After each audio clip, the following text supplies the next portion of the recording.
Hi, welcome to the channel. My name's Andy. In this lesson I just want to demonstrate and explain a little bit about one of the most important chord sequences and one of the most used and useful chord sequences we can learn.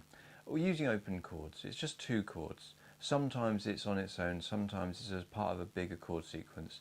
And it's going from, in this key, a C major, which is the tonic, it's the root note, it's the key we're going to play in C major. And if we move that to an A minor chord, it's the relative minor. And this comes up time and time again. It's very useful to get your fingers under. And it's simple to change. We only have one note changing between the chord. And this is what makes it so useful, so common, and makes it sound so pleasing, which is why songwriters use it all the time. So if we look at the notes we're playing, in a C chord, we have the third fret on the A string, second fret on the D string is the note E, so we have C, E, then the open G string. And every time we have an open chord on a guitar, if it's just a major or a minor chord, we have three notes, even if we're strumming 5 or 6 strings. So the C, E and G are the three notes. Then the next two strings, we also have another C, first fret on the B string is the note C, and the high E string on top. So there you go, there's three notes, C, E, G, and another C, another E. A minor, all we do is we take our third finger off the root note. The root note is always the lowest note and the name of the chord we want to play. We take that third finger off, we put onto the G string at the second fret. So now we have the open A string, that's the root note, that's the name of our chord. We still have the E that was from the C chord. Now we have another A, the G string at the second fret is another A, and C on top. And we can still go up to the high E string. So the two chords, again going back to why they sound so pleasing and work well together, is they share two common notes. There's only one note that changes, and it's the G in the C chord becomes the A of the A minor chord. So the C major, our relative major, generally think of as being like a bright, happier sort of sound. When we change it to our relative minor, it's got a slightly more somber, melancholic, kind of sadder sound. And that's a good way to remember them.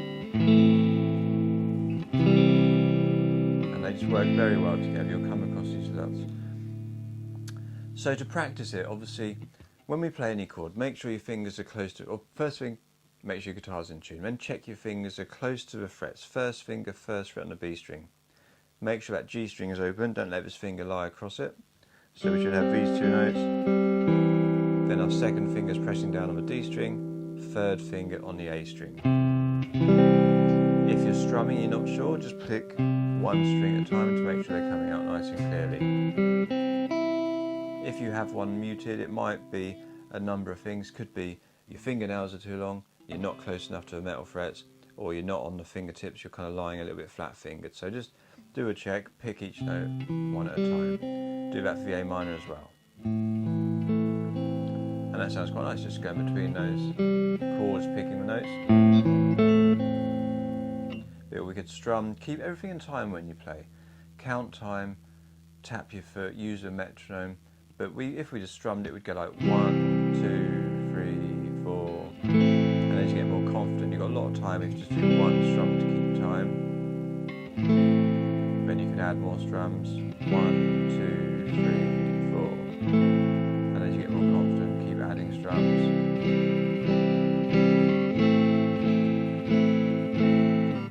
And then, like going back to the picking I did, you could pick, quite nice to pick the bass note and then the top strings. So the top 3 strings in this case, so the A string is our lowest note in each chord.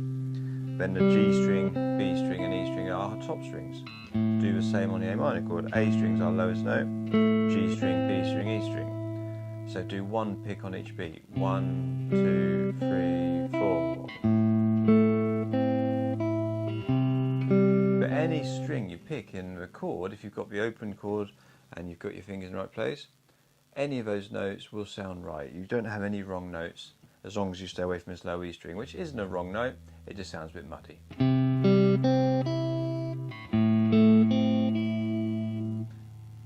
We can also do the same thing in the key of G. Good practice. If we do the two keys, starting on a C chord, then starting on a G chord, there's 4 of our open chords. There's only a handful of major and minor open chords we play on the guitar. So G, I always practice and teach this version of G.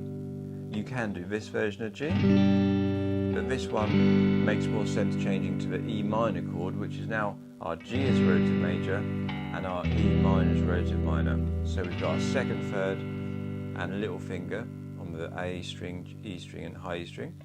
To go to the E minor, the relative minor chord, we take our little finger off and just put our third finger on the D string. So it's a nice, simple, easy change. Same again, you can just strum 3, 4, 1, 2, 3, 4. You can pick, make sure you've got the notes coming out.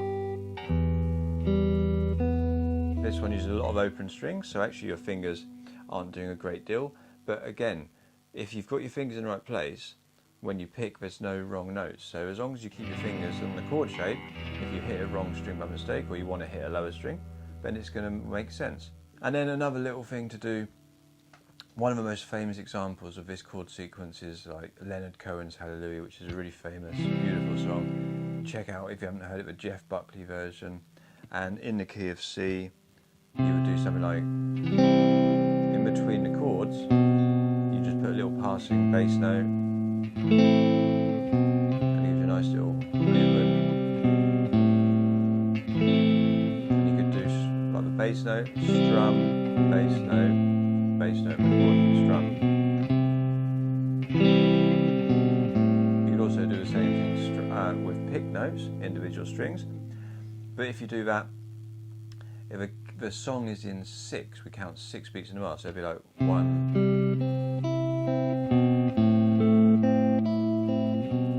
2, 3, 4, 5, 6, 1, 2, 3, 4, 5. That bass note is a really pretty movement between those chords, just to link them together.